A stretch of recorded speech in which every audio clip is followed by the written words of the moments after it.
up to. Huwag po.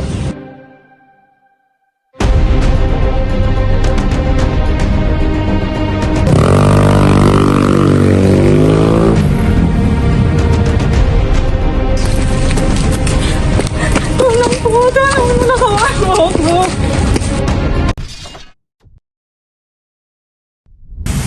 Good afternoon. We are Group MAP 14 and I am Isa Abron, Group 1 of the interviewer together with Special Mariano. and we are interviewing you for the stories of survival.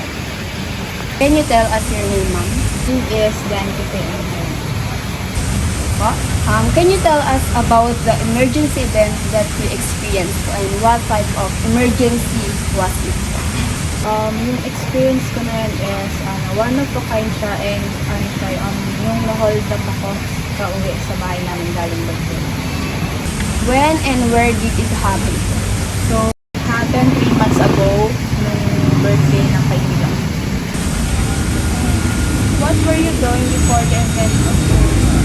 So, after nung birthday ng kaibigan ko, malayo kasi sa sakayan ng motor. So, ang kailangan kong gawin, maglakad papunta doon sa Mekano.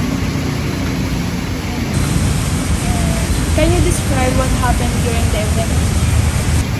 So, nung papunta ako sa may sakayan, merong weird na taong nasa likod ko. Nung una, hindi ko pa siya pinansin. Pero, once nung nag-stop ako dun sa sakayan, then walang madaming tao, nilapitan niya ako and then tinutukan niya ako ng kutsilyo, tapos sinabi niya na ibigay ko daw yung cellphone ko and then yung one.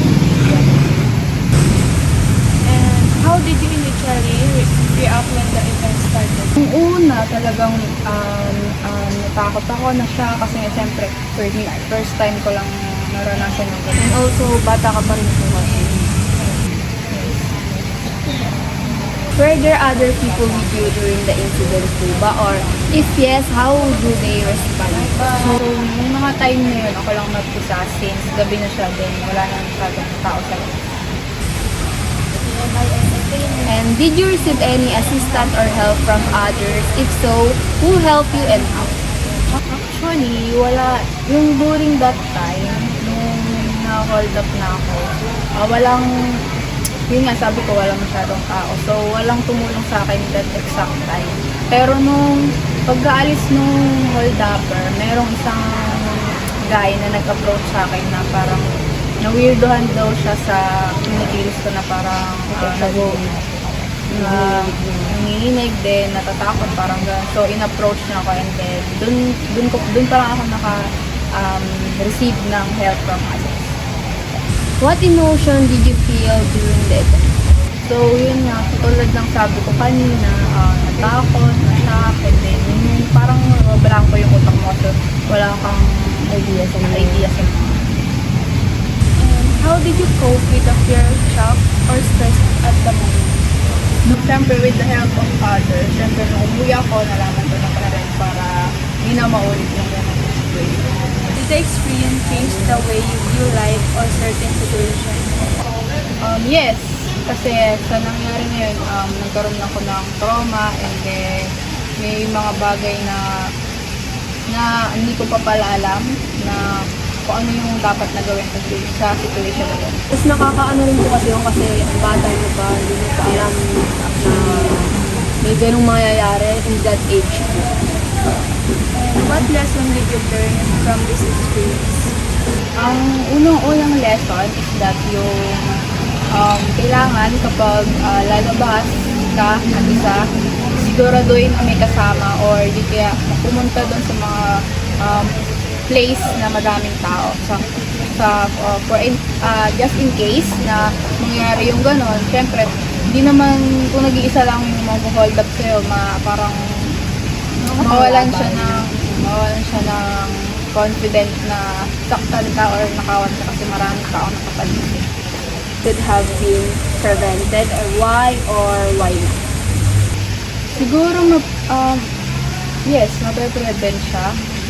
In what way? I think, in the way that yung meron kang or may knowledge kang, konting knowledge ka about self-defense kasi Siyempre, kung makakita ka ng kutsilyo, alam mo yung ibang, sabihin, ibang tao na may knowledge, alam nila yung gagawin nila about that kind of situation. What advice would you give to someone who might experience a similar situation? Yung advice, unang-una, siyempre, dapat magkaroon ka ng self-awareness, and then, yung self-preparedness, and then, magkaroon ka ng self-defense mo, yung kahit simple lang, yung pag nakakita ka ng kutsilyo, gano'n, paano mo siya paano mo to i-handle, or gano'n, paano mo siya parang tatakasan, para hindi ka masaktan. How do you think your community responded to this type of emergency? So, siguro kung nalaman ko sa community ko, siguro I think gagawin nila is yung magpatupad ng curfew, and then hindi lang yun yung maghigpit pa sa pagbabantay tuwing gabi. Kasi syempre, alam mo natin yung mga kawatan, sa gabi sila. And also yung patrol po, malaki po yung tulong. And are there any measure you think could improve preparedness or responses in our area? So, yun nga, gaya ng sabi ko kanina, mas maganda kung meron kang self-awareness or yung meron kang self-defense na nalalaman kahit onti lang, para in case na mangyari yun ulit, alam mo yung gagawin mo, alam mo yung magiging approach mo in that kind of situation. Step prepared for emergency since the incident. So, ang ginagawa ko na since that incident, tuwing lalabas ako, I make sure na may dala akong Something self-defense. yes, Yung spray po. pepper spray. Ganun, sa maliit na bottle lang para in case na sprayan ko sila, then makakatakbo ako, makakatulong ako, ay makakahingi ako ng help sa iba.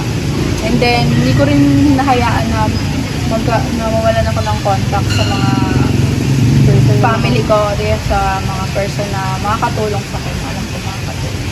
Additional question na lang din po ito. Since the incident po, what kind of self-defense po yung nandyan? Nakikita ko sa YouTube kasi yung ang karaniwan is yung tina-target nila yung private part nung gustong mag-hold up sila. Kasi nga, siyempre, kapag nasaktan yun, parang mawalan sila ng lakas. Kaya magkakaroon ka ng time makatakas.